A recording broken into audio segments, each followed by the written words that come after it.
आइए देखते हैं, बहरचंद मजा आएगा। कि कुछ मुसलमान अपने ताजिया के वक्त हरे झंडे, इस्लामिक झंडे लेकर के मंदिर के सामने लहराते हैं, वहां पर अल्लाह अकबर, नारे तकबीर के नारे लगाते हैं, लेकिन मंदिर की तरफ से कोई भी पत्थर नहीं आता है। और वो यात्रा जब किसी मस्जिद के सामने से या किसी मुसलमान के घर के सामने से निकलती है तो उसके ऊपर पथराव हो जाता है। कुछ मत बोलो, सेकुलरिज्म। अब लिब्रांडो गिरोह, इस्लामिक गिरोह इस बात को कह रहे हैं कि आप लोगों ने पहले ही ये बात सोच लेनी चाहिए थी कि आपको किसी भी मुसलमानों के मोहल्ले से, मुसलमान की गली से, मुस्लिम गली से अपनी यात्रा निकालनी ही नहीं चाहिए थी। ठीक है, जाती हैं और मध्य पर घर तोड़ते हैं। किस बुनियाद पे घर तोड़ेंगे भैया? आप कौन से कानून तहत तोड़ रहे हैं? आप बताओ, कानून बताओ हमको। और आप मासूम बच्चों को, 13-14 साल के बच्चों को पकड़ के पीटते हैं, मारते हैं, रोड पर लटा कर। बच्चे नहीं है, टाइम बॉम्ब है साले, आतंकवादी के पिल्ले हैं। और स्पेशली मुसलमान भाइयों, इस देश की राजनीति के चूल्हे में मुसलमान भाइयों तुम्हें बहुत लकड़ी बनाकर झोंका गया है, और वो झोंकने वाली भाजपा नहीं थी, ना तब की भाजपा थी, ना आज की भाजपा है। हिंदू था इस देश में तेल की तरह शांत, उसको आप लोगों ने भाइयों, हम लोगों ने पानी समझ लिया कि ये तो बेकार है, इसमें दम नहीं है। उस तेल में, उस ठंडे पड़े तेल में उबाल आ गया है। किसकी वजह से? जो नीचे उसके आग जलाई जा रही है 40-50 साल से। हेलो नमस्कार सब। दिन वहां पर मकान गिरा दिया गया बुलडोजर से। वहां का एसपी खड़ो के ऑन वीडियो, ऑन कैमरा कह रहा है कि मैं इनके मकान गिरा दूंगा। किसी के बाप का हिंदुस्तान है? देश कानून से चलेगा या किसी के एक आइडियोलॉजी से चलेगा? इस पे आपने कोई डिबेट किया? आमिर रशीदी, बता रहा है, मैंने आपको बहुत धैर्य से सुना। आप दिखाइए मुझको। आमिर रशीदी, मैंने आपको धैर्य से सुना, अब मेरा जवाब सुनिए। समुदाय विशेष के खिलाफ जहर उगलेंगे। समुदाय विशेष बोलकर अपने जहर को दबाने की जरूरत नहीं है। मुसलमान डायरेक्ट बोलिए, मैं छुपा छुपा के बात नहीं करता, सीधी सी बात, पहली बात। दूसरी बात, ये देश अगर किसी के बाप का नहीं है और कानून से चलेगा तो ये उन लोगों पर भी लागू होता है जिन्होंने इस देश को अपने बाप का मान लिया और ये सोच लिया और ये तय कर लिया कि उनके सामने से अगर रामनवमी की यात्रा निकलेगी तो वो पत्थर चला देंगे और बॉम्ब चला देंगे। उनके बाप का भी नहीं है ये देश, पहली बात ध्यान रखिए और याद रखिए। और स्पेशली मुसलमान भाइयों, इस देश की राजनीति के चूल्हे में मुसलमान भाइयों तुम्हें बहुत लकड़ी बनाकर झोंका गया है, और वो झोंकने वाली भाजपा नहीं थी, ना तब की भाजपा थी, ना आज की भाजपा है। हिंदू था इस देश में तेल की तरह शांत, उसको आप लोगों ने भाइयों, हम लोगों ने पानी समझ लिया कि ये तो बेकार है, इसमें दम नहीं है। उस तेल में, उस ठंडे पड़े तेल में उबाल आ गया है। किसकी वजह से? जो नीचे उसके आग जलाई जा रही है 40-50 साल से। हेलो नमस्कार, सत श्री अकाल, अस्सलाम वालेकुम, कैसे हैं जनाब? तो बवाल मचा हुआ है हिंदुस्तान। इस मारे निराश हुए कि दंगे नहीं हुए। इन लोगों की, जैसे एक दो आपके पीएफआई वाले बैठे हैं, एआईएमएम वाले हैं, इन लोगों के कुर्ते पे और शेरवानी पर जब तक मुसलमान का खून ना लगे तब तक इनके कलेजे को ठंडक नहीं पहुंचती है। जो ये साहब बोल रहे हैं कि मुसलमान असुरक्षित है, साहब शुक्र करिए कि मोदी योगी जैसे लोगों की सरकार है। जब इतना पथराव और इतना बवाल होने पर कहीं दंगा नहीं हुआ।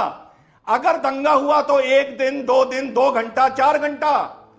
ये अगर सन 80 का दौर होता और कांग्रेस का दौर होता तो क्या इनको, जो राहुल गांधी भी बोल रहे थे, इनको क्या उस दौर के दंगे नहीं पता? 2-2 महीने दंगे चलते थे, 2-2 महीने। मुसलमान शुक्र करे कि आज सुरक्षित है कि इतना सब होने पर भी बस्तियां और मोहल्ले नहीं जल रहे हैं। लेकिन हाथ जोड़ के निवेदन ये, इस देश का ताना बाना मत ढाओ। मान लीजिए मेरे घर के सामने से एक जलूस निकलता है जो मुझे नागवार है, मान लेते हैं, उसने कुछ ऐसा बोला जो मुझे, मेरे दिल को चोट लगी।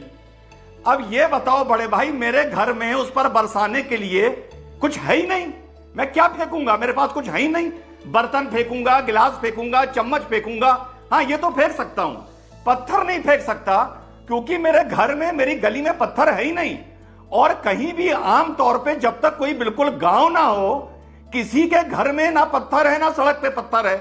सवाल उठता है ये प्लेट गिलास चम्मच तो हो सकता है फेंकने के लिए, ये पत्थर कहां से आते हैं? पहली बात सुना भाई, गुजरात में पत्थरबाजी से एक आदमी मर गया और क्या क्या बवाल हो गए। बात करते हो ना हक की, बात करते हो ना रमजान के महीने की, बात करते हो ना रिलीजन ऑफ पीस की। ठीक है, आपको कोई प्रवोक कर रहा था, अब मेरा तरीका सुन लो। वीडियोग्राफी करते, सोशल मीडिया पे डालते, धरनों पर बैठने का बहुत शौक है ना, शाहीन बाग पर भी बहुत बैठे थे। और ये बैरिस्टर आजम और ये जहील आजम भी बोल रहा था कि जगह जगह शाहीन बाग बना देंगे। अगले दिन सारे वीडियोस लेके 5000 आदमी जाते, डीएम के घर के बाहर एक शांतिपूर्ण धरना देते, पूरा मीडिया वहां पहुंचता, कहते जब तक हमारी एफआईआर नहीं लिखोगे इन वीडियो एविडेंसेस के आधार पर, तब तक हम यहां से नहीं उठेंगे। ये हमारा लोकतांत्रिक अधिकार है, संवैधानिक अधिकार है, अपनी रक्षा करना और अपने घर की जान माल की रक्षा करना। बैठते 1 दिन 2 दिन 5 दिन 10 दिन, जब तक एफआईआर ना लिखी जाती और उन लोगों की गिरफ्तारी ना होती जो तुम्हें प्रवोक कर रहे थे। ये होती हक की लड़ाई। पूछते हो ना, हक हक हक का तुम लोगों को बहुत शौक है। ये होती है हक की लड़ाई और एक लड़ाई को लड़ने का तरीका। पर मुसलमान में सब्र नहीं है। मुसलमान का दूसरा नाम पॉपकॉर्न है, जरा सी हीट दो पुट पुट करके उछलने लगता है। थोड़ी सी शर्म आनी चाहिए हम लोगों को, मतलब एकदम शर्म घोल के पी गए हैं आप लोग यार। ये पता नहीं कौन से इतिहासकार को आपने बैठाया, गोडसे वाले चचा बैठे हुए हैं, ये चिल्ला के मैं ऐसे लोगों से बहस नहीं करूंगा। गोडसे वाले इन पाकिस्तान के एजेंटों को हटाइए यहाँ से। वाले चचा एकदम खामोश बैठना। चुप कर पाकिस्तान के एजेंट। आमिर रशीदी, मुस्लिम का उकरता पाकिस्तान का। इनका माइक डाउन कीजिए। आमिर रशीदी, एक मिनट। आमिर रशीदी, कपिल जी 1 मिनट में बात कर रहा हूँ। कपिल जी मैं बात कर रहा हूँ। आमिर रशीदी, 1 मिनट। कपिल जी मैं बात कर रहा हूँ। कपिल जी मैं बात कर रहा हूँ। आमिर रशीदी, आपको भी मैंने बुलाया है, उनको भी मैंने बुलाया है। आपको अपनी बात कहनी है कीजिए। आपको कोई जिन्ना की औलाद और दूसरी चीज नहीं कह रहा और ना मैं कहने दूंगा। आप दूसरे को डिफेम मत कीजिए, अपनी बात कहिए। कौन क्या है नहीं है, आपका सर्टिफिकेट नहीं चाहिए, आप अपनी बात कहिए। नहीं, इनकी बातें आप सुनिए ना। मैं वही कह रहा हूँ कि आप बैठ करके एक प्रोपेगेंडा चला रहे हैं यहाँ पर, आपको दिख रहा है कि वहां पत्थर किए गए। अच्छा, ये कौन सा तरीका है कि रमजान के महीने में जहाँ पर असर की नमाज हो रही हो वहां पर आप जुलूस लेकर के जाएं और मस्जिद के गेट पे रोक करके आप मस्जिद के गुंबद पे दिन वहां पर मकान गिरा दिया गया बुलडोजर से। वहां का एसपी खड़ो के ऑन वीडियो ऑन कैमरा कह रहा है कि मैं इनके मकान गिरा दूंगा। किसी के बाप का हिंदुस्तान है? देश कानून से चलेगा या किसी के एक आइडियोलॉजी से चलेगा? इस पे आपने कोई डिबेट किया? आमिर रशीदी, बता रहा है, मैंने आपको बहुत धैर्य से सुना। आप दिखाइए मुझको। आमिर रशीदी, मैंने आपको धैर्य से सुना, अब मेरा जवाब सुनिए। समुदाय विशेष के खिलाफ जहर उगलेंगे। समुदाय विशेष बोलकर अपने जहर को दबाने की जरूरत नहीं है। मुसलमान डायरेक्ट बोलिए, मैं छुपा छुपा के बात नहीं करता। सीधी सी बात, पहली बात।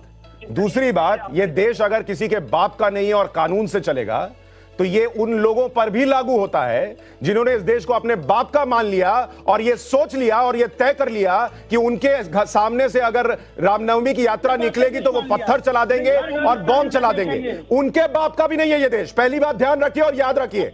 दूसरी बात, मेरी बात सुनिए, आपको आपकी भाषा में समझा रहा हूं।